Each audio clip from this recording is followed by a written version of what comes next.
Napansin mo na ba ito? Minsan, kapag maayos kang makitungo, magalang kang magsalita o tumutulong ka kahit hindi hinihingi, parang ikaw pa ang iniinis, binabara o pinagdududahan, imbes na pasalamatan ka para bang may galit pa sa'yo. Ang totoo, hindi lahat ng kabutihan ay tinatanggap ng bukas palad. Sa mundong puno ng inggit, insecurities at emotional na gulo, ang pagiging mabuti minsan ay nagiging insulto. Bakit?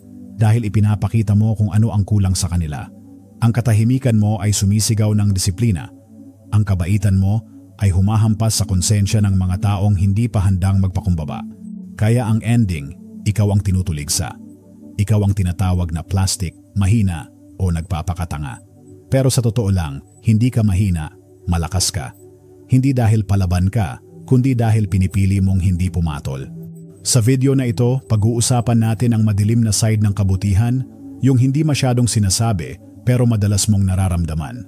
Bakit nga ba ang pagiging mabuti ay nagiging target ng mga insecure, ng mga kontrolado ng ego, at ng mga galit sa tahimik mong lakas? Kung isa ka sa mga taong sineryoso ang kabutihang asal pero napagkamalan pang may masamang motibo, para sa iyo ang video na ito. Bago tayo magsimula, huwag kalimutang i-like ang video, mag-subscribe sa channel, at i-comment sa baba ang linyang, "Mabait ako, hindi tanga." Kung handa ka ng manindigan sa kabutihan mo, kahit iba ang tingin ng mundo, tara, simulan na natin. Number 1, nai-insecure sila sa'yo. Alam mo ba kung bakit may mga taong naiinis sa mga taong tahimik, mahinahon at mabait? Simple lang. Dahil ang kabaitan mo ay salamin ng mga bagay na kulang sa kanila. Hindi mo naman sila inaaway, hindi mo sila pinapahiya, pero dahil sa presensya mo, sa katahimikan mo, sa respeto mo sa iba, sa dignidad ng kilos mo, parang may nahuhubad sa loob nila. Nahahalata nila ang sarili nilang inggit, ang kawalan ng pasensya, ang ego na hindi pa nila matutunang kontrolin. Ganyan ang nangyari kay George. Nakilala ko siya sa isang volunteer group. Nasa late 60s na siya. Retirado, palaging maaga, mahinahon magsalita, at laging may ngiti sa mukha. Isa siyang matandang lalaki na hindi kailanman nagmamadali, hindi maere, at hindi naghahanap ng papuri.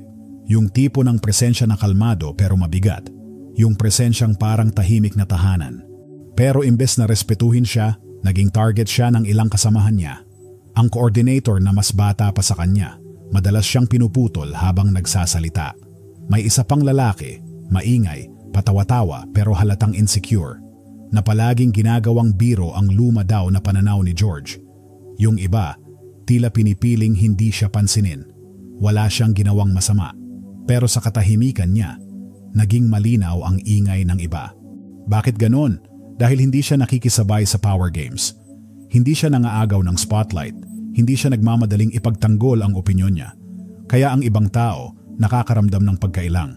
Kasi sa presensya ni George naramdaman nilang kulang sila. Ang kabaitan niya ay naging ilaw sa mga parte ng sarili nila na hindi pa nila tinatanggap. Sabi nga sa Stoicism, "Waste no more time arguing what a good man should be one." Marcus Aurelius. Hindi mo kailangang ipaliwanag ang kabutihan mo. Hindi mo kailangang pagaanin ang presensya mo para hindi sila ma-insecure. Hindi mo problema yan. Ikaw ang salamin. Kung ang kabaitan mo ay nagpaparamdam sa kanila ng guilt, inggit o kahinaan, hindi mo kasalanan. Ikaw lang ang nagpakita ng posibilidad na pwedeng maging mahinahon at matatag ng sabay. At yan ang hindi nila matanggap. So anong gagawin mo? Manatiling kalmado, manatiling totoo, manatiling mabait. Ang Stoic ay hindi nagpapabago ng sarili para lang tanggapin ng iba. Siya ang pundasyon, hindi alon. At kung hindi nila kayanin ang kabaitan mo, hayaan mo silang malunod sa ingay ng sarili nilang konsensya. Maging si George na natiling totoo. At sa huli, hindi siya ang natalo. Siya ang naging paalala sa lahat na sa mundong puno ng yabang, may lakas sa pagiging tahimik. Be the calm presence, be the mirror. At kung ang mga tao ay hindi makatingin sa refleksyong yan, hindi ikaw ang kailangang umiwas. Sila. Number 2, akala nila mahina ka. Sa panahon ngayon, kapag hindi ka maingay, kapag hindi ka palaban, kapag pinipili mong manahimik kaysa makipagsagutan, madalas ang tingin ng tao sa iyo ay mahina. Bakit nga ba ganon? Dahil sa kultura natin ngayon, masyado nang mataas ang tingin sa pagiging agresibo. Kapag malakas ang boses mo, assertive ka. Kapag palaban ka, matatag ka raw. Kapag nagpapakumbaba ka, tahimik lang at hindi pumapatol, akala nila wala kang paninindigan. Pero sa totoo lang, ang tunay na lakas hindi sumisigaw. Hindi kailangan ng eksena, hindi kailangang mangibabaw. Sa kalikasan nga, kahit sa mga hayop, ito na ang totoo. Alam mo bang sa karamihan ng mga primate, hindi ang maingay ang tunay na leader? Yung laging nagpapakita ng lakas, nagsisigaw o nagyayabang, sila ang mga hindi panatag. Sila ang nagkukunwaring matatag. Ang totoong alpha, tahimik, pinagkakatiwalaan, kalmado. Kaya kapag ikaw ay tahimik, composed, at hindi nagpapadala sa drama ng iba, nakakaramdam sila ng threat. Kasi hindi ka nila mabasa, hindi ka nagpapakita ng kahinaan, pero hindi ka rin naghahanap ng atensyon. At dahil doon, iniisip nila, mahina ito. Di man lang lumalaban. Pero hindi nila alam, ang pananahimik mo ay galing sa disiplina, hindi sa takot. Galing sa karunungan, hindi sa kahinaan. Galing sa stoic strength, yung uri ng lakas na hindi kailangang ipagsigawan. Sabi nga ni Marcus Aurelius, "The best revenge is to be unlike him who performed the injury." Ibig sabihin, ang pinakamalakas na tugon ay hindi pagtugon. Hindi mo kailangang gumanti para mapatunayang hindi ka mahina. Ang pagpipigil mo sa sarili, lalo na kung kaya mo namang pumatol, yan ang tunay na kontrol. Sa totoo lang, mas nakakatakot ang taong tahimik kaysa sa maingay. Bakit? Kasi ang tahimik na tao may alam, may pinagdaanan, may paninindigan. Lalo na sa mga lalaking may edad, may karanasan at nakaranas na ng sakit, pagkatalo at pagbangon. Hindi na nila kailangang patunayan ang sarili nila. Hindi na sila kailangan sumigaw para lang mapansin. Kasi kilala na nila ang sarili nila at doon pa lang panalo na sila. Kaya kung akala ng iba, mahina ka dahil hindi ka palaban, hayaan mo sila sa ilusyon nila. Hindi mo kailangan ng validation nila. Tandaan mo, ang tunay na lakas ay tahimik. Hindi siya naghahanap ng spotlight. Hindi siya reactive. Isa siyang presensya na nararamdaman kahit walang sinasabi. At sa mundo na sanay sa ingay, ikaw na tahimik pero matatag ang pinakanakakagulat. Ikaw ang pinakamapanganib pero sa tamang paraan. Kaya huwag mong ikahiya ang pananahimik mo. Huwag mong ikahiya ang disiplina mo. Kasi kung alam mo kung sino ka, hindi mo kailangang sumigaw para ipaalam yan sa iba. Number 3, hindi ka nila makontrol. May mga taong hindi talaga gustong makipagkapwa. Gusto ka lang nilang makontrol. Sila yung tipo ng tao na hindi tahasang nananakit, pero marunong magpa-guilty, magpahiwatig, manahimik para iparamdam sa'yo na may mali ka kahit wala ka namang ginawang masama. Ang tawag diyan sa psychology, emotional manipulation. Pero may isa silang kinatatakutan. Ang taong mabait pero may hangganan. Bakit? Dahil hindi ka nila matrigger, hindi ka reactive. Hindi ka nakikiride sa emotional roller coaster nila. At sa mata ng isang manipulative person, ang ganitong ugali ay banta sa kanilang kontrol. Kasi sanay silang ikaw ang unang magsorry kahit hindi mo kasalanan. Ikaw ang unang lalapit kahit sila ang nagkulang. Ikaw ang palaging nagpapakumbaba kahit inuubos ka na nila. Pero kapag natuto kang maglagay ng boundaries habang nananatiling mabait, nagugulo ang mundo nila. Hindi na gumagana ang tahimik nilang paniningil. Hindi na tumatalab ang guilt trips. Hindi na sila nakakasingil ng emotional rent. Halimbawa, may kilala akong lalaking nasa maagang 60. Tahimik, respetado, at laging handang tumulong. Pero dumating ang punto na na-realize niyang ginagamit lang siya ng mga tao sa paligid niya. Hindi na thank you ang maririnig niya kapag tumulong siya, kundi demand. Kaya't nagsimula siyang magsabi ng hindi.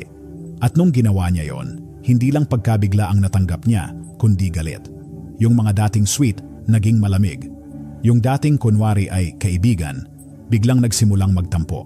Hindi dahil masama siyang tao, kundi dahil hindi na siya kontrolado, at yan ang hindi nila matanggap. Dito pumapasok ang stoicism. Ang stoic ay hindi pa bigla-bigla. Hindi siya nagpapaikot sa emosyon ng ibang tao. Sabi nga, you don't owe anyone an explanation for protecting your peace. Hindi mo kailangang ipaliwanag kung bakit pinili mong tumanggi. Hindi mo kailangang idetalye kung bakit nag-set ka ng boundary. Hindi mo trabaho na i-manage ang reactions ng mga taong hindi marunong rumespeto. Ang trabaho mo, alagaan ang sarili mo, panindigan ang kabutihan mo, at manatiling kalmado. At sa mundo kung saan napakaraming gustong mang-impluensya gamit ang guilt, pressure, at drama, Ang taong hindi na sumasayaw sa tugtog nila ang pinakanakakabaliw. Kaya kung mabait ka, pero may paninindigan, ituloy mo yan. Hindi ka mahirap pakisamahan. Hindi ka nagbago. Natuto ka lang. At kung may masaktan dahil hindi mo na sila pinapagamit, hindi na ikaw ang may problema. Stoic reminder, maging mabait pero malinaw. Maging mahinahon pero matatag. Maging bukas ang puso pero may pintuang kayang isara kung kailangan. Number 4, nagiging entitled sila sa kabaitan mo. Isa ito sa pinaka-nakakainis pero totoo. Pag lagi kang mabait, may mga taong nag-aakalang obligasyon mo na yon. Hindi na nila tinitingnan bilang kabutihan ang tulong mo, kundi karapatan nila. At kapag minsan kang tumanggi, ikaw pa ang lalabas na masama. Ganyan ang nangyari kay Thomas, isang retiradong Navy engineer. Tahimik lang siya, marunong sa maraming bagay at likas ang kabaitan. Isa siyang haligi sa local veteran support group, laging handang tumulong, laging bukas ang oras niya. Isang araw, tinulungan niya ang isang mas batang kapitbahay, si Jason. Bago pa lang itong maging single father, kaya syempre nag-abot ng tulong si Thomas. Minsan ipinagbili ng grocery, minsan binantayan ang anak habang nasa trabaho, minsan inayos ang sirang lababo. Sa simula, pasasalamat ang natatanggap niya. May thank you, may respeto. Pero habang tumatagal, nag-iba ang ihip ng hangin. Hindi na humihingi si Jason, umaasa na lang. Dumating ang araw na pagod at may sakit si Thomas.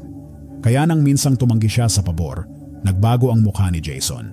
Hindi disappointed, kundi galit. Parang may kasalanan pa si Thomas. Bakit ganon? Dahil sa tinatawag na dependency creep. Kapag ang isang tao nasanay na tumatanggap at hindi natutong tumayo sa sariling paa, nakakalimutan nilang tulong ang binibigay mo, hindi utang na loob na kailangang bayaran mo habang buhay. Ang Stoicism malinaw dito. Give without pride. Let go without attachment. Marcus Aurelius. Ibig sabihin, kung tutulong ka, gawin mo ng bukas ang loob, pero huwag mong gawing tanikala sa sarili mo. Hindi mo kailangan maging available 24/7 para masabing mabuti kang tao. Ang kabaitan mo ay regalo, hindi serbisyo. Hindi ka rescue hotline, hindi ka dapat ginagawang default solution ng mga taong ayaw mag-effort. At kapag natuto kang magsabi ng hindi ibig sabihin na masama ka na. Ibig sabihin lang, natuto ka ng alagaan ang sarili mong oras, lakas at emosyonal na kapasidad. Sabi ng Stoics, hindi mo kontrolado ang damdamin ng iba, pero kontrolado mo kung hanggang saan ka magbibigay. At minsan, ang pagtanggi mo ang tanging paraan para makita mo kung sino talaga ang marunong rumespeto sa kabutihan mo at sino ang sanay lang manggamit nito. Kaya't huwag kang matakot magsara ng pinto paminsan-minsan. Hindi mo kailangang ipaliwanag kung bakit pagod ka. Hindi mo kailangang humingi ng paumanhin sa pagpili ng kapayapaan. Ang totoong kabaitan may backbone. Hindi ito palaging yes. Maging tulad ni Thomas, mabait pero may hangganan. Dahil ang kabutihan na walang boundary, hindi lakas. Ito ay paanyaya sa pang-aabuso. At kung gusto mong manatiling mabuti sa mundong ito, kailangan mong matutong magsabi ng hanggang dito lang muna. Number 5, ayaw nila na hindi ka napipikon. May mga tao talagang hindi nakukontento hanggat hindi ka nila napapariak. Gusto ka nilang mapikon, mapagalit, o mapasagot ng masama. Hindi dahil concern sila sa'yo, kundi dahil gusto nilang maramdaman na may epekto sila sa'yo. Para sa kanila, ang reaksyon mo ay sukatan ng lakas nila. Kapag napikon ka, ibig sabihin may hawak sila sa'yo. Kapag hindi mo kinaya ang biro, insulto o tahimik na paninira nila, para bang panalo sila sa isang larong ikaw mismo, hindi mo naman sinimulan. Pero kapag pinili mong wag pumatol, yung kahit ilang beses kanilang subukang i-trigger, nananatili kang kalmado, dun sila nababaliw. Kasi hindi mo sila binibigyan ng supply. Hindi mo sila pinapakain ng reaksyon. Hindi ka nagpapasok sa drama nila. At para sa isang taong uhaw sa atensyon o kontrol, ito ang pinakamalaking insulto. Naalala mo ba yung kasabihang, ang aso na hindi tumatahol, yun ang mas dapat katakutan? Ganyan din ang mga taong pinili ang katahimikan, hindi dahil mahina sila, kundi dahil napagtagumpayan na nila ang laban sa loob. Hindi na nila kailangang sumigaw para mapansin. Hindi na nila kailangang ipagtanggol ang ego nila dahil alam na nila kung sino sila at hindi nila kailangang patunayan ito sa mga taong naghahanap lang ng away. Sabi nga sa Stoicism, The best revenge is to be unlike him who caused the injury. Hindi ka pumatol, hindi ka bumaba sa level nila. At doon ikaw ang tunay na nanalo. Sa mundo ngayon, kalmado ang bagong lakas. Yung tipong kahit inaasar ka na, pinipilit kang mapasigaw, pinapahiya ka sa harap ng iba. Pero pinili mong ngumiti, huminga ng malalim at tumahimik. Hindi dahil mahina ka, kundi dahil alam mong hindi mo kailangang dumihan ang sarili mo para lang ipakita ang lakas mo. Karamihan sa mga taong toxic ay umaasa sa emosyonal na gulo. Gusto nila ng reaction. Gusto nilang makita kang nadadala sa painit ng sitwasyon. Pero kapag hindi mo sila pinagbigyan, para mo na rin silang tinanggalan ng mikropono sa sariling drama nila. Ang stoic ay hindi bato. Marunong siyang makaramdam, pero hindi siya alipin ng damdamin niya. Marunong siyang sumagot, pero pinipiling huwag kung hindi naman makakatulong.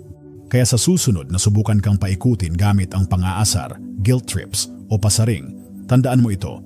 Ang hindi mo pag-react, yun ang tunay na panalo. Kasi sa katahimikan mo, nandoon ang kontrol. Sa pagpipigil mo, nandoon ang dignidad. At sa pagtanggi mong makisali sa gulo, nandoon ang tunay na kapayapaan. Number 6. Na-expose ang bitterness nila.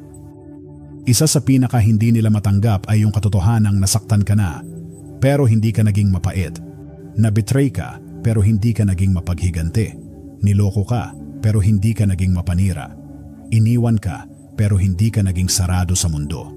At dahil dito, nagiging insulto ang kabaitan mo sa mga taong pinili ang bitterness bilang lifestyle. Sa mata nila, ang pagiging matigas ang loob ay paraan para mabuhay. Kapag nasaktan sila, bumabawi sila. Kapag nadapa, sinisisi ang mundo.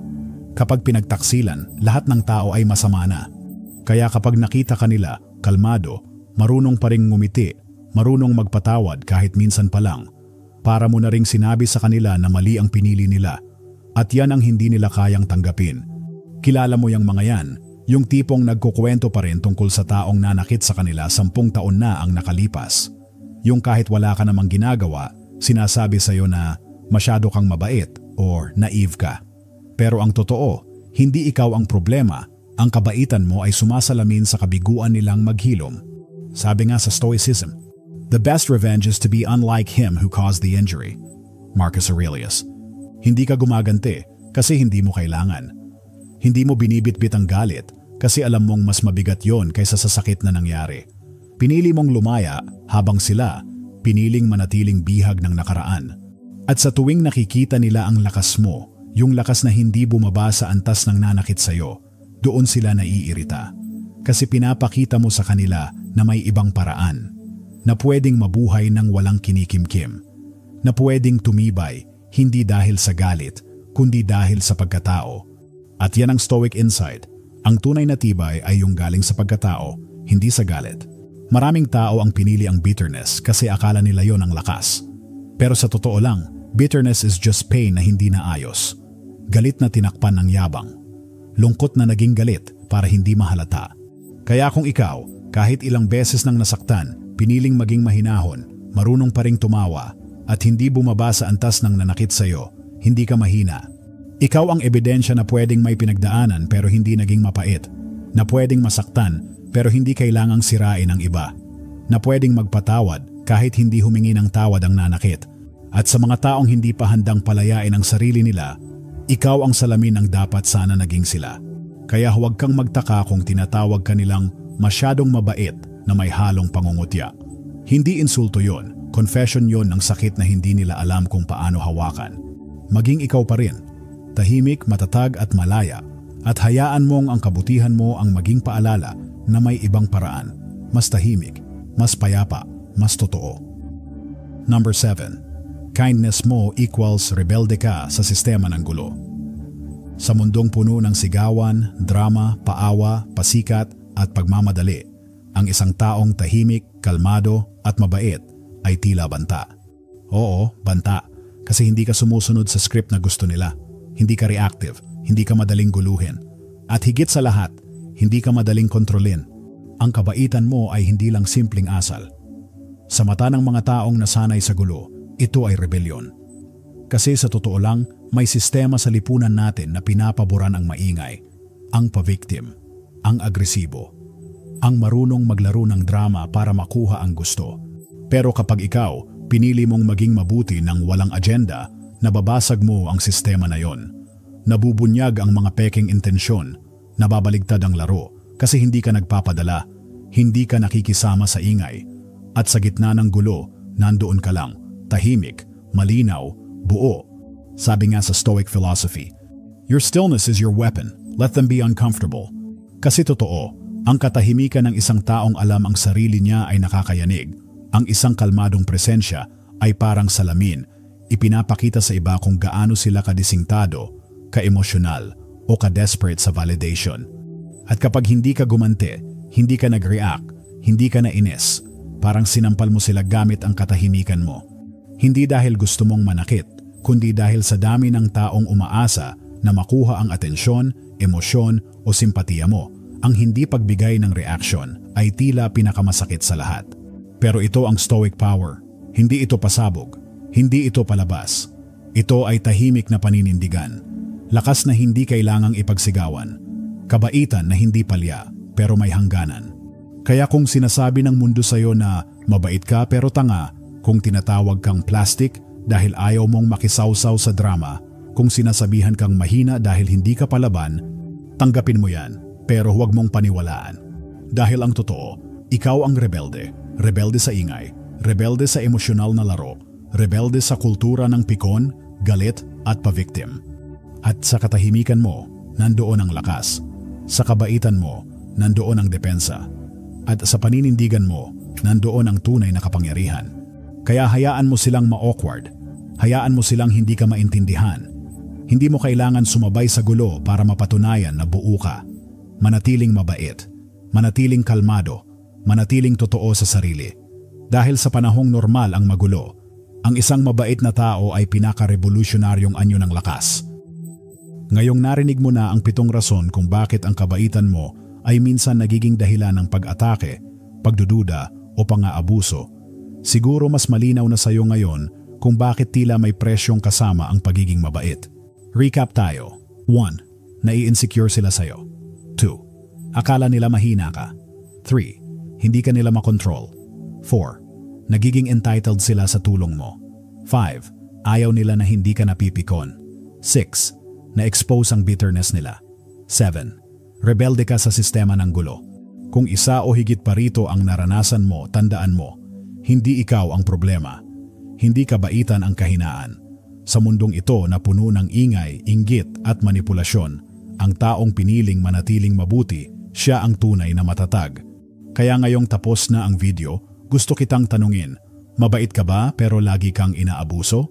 Kung oo, panahon na para tumayo sa paninindigan mo. Kabaitan na may hangganan, kabaitan na may backbone, kabaitan na hindi nagpapagamit. I-comment sa baba, kindness ko, kalakasan ko. At kung sa puso mo, pinili mong manatiling mabuti kahit mas madaling sumama sa agos ng gulo, i-like mo ang video na ito, i-share sa kakilala mong nangangailangan nito, at i-subscribe ka na rin para sa mas maraming Stoic na aral para sa modernong Pinoy. Dahil sa channel na ito, hindi tayo nahihiyang maging mabuti. Tinuturuan natin ang sarili nating maging mabait, pero matatag, tahimik, pero matalino, kalmado, pero hindi kailanman mahina. Hanggang sa susunod, mga kapwa Stoic, manatiling buo, manatiling totoo, at higit sa lahat, manatiling mabuti.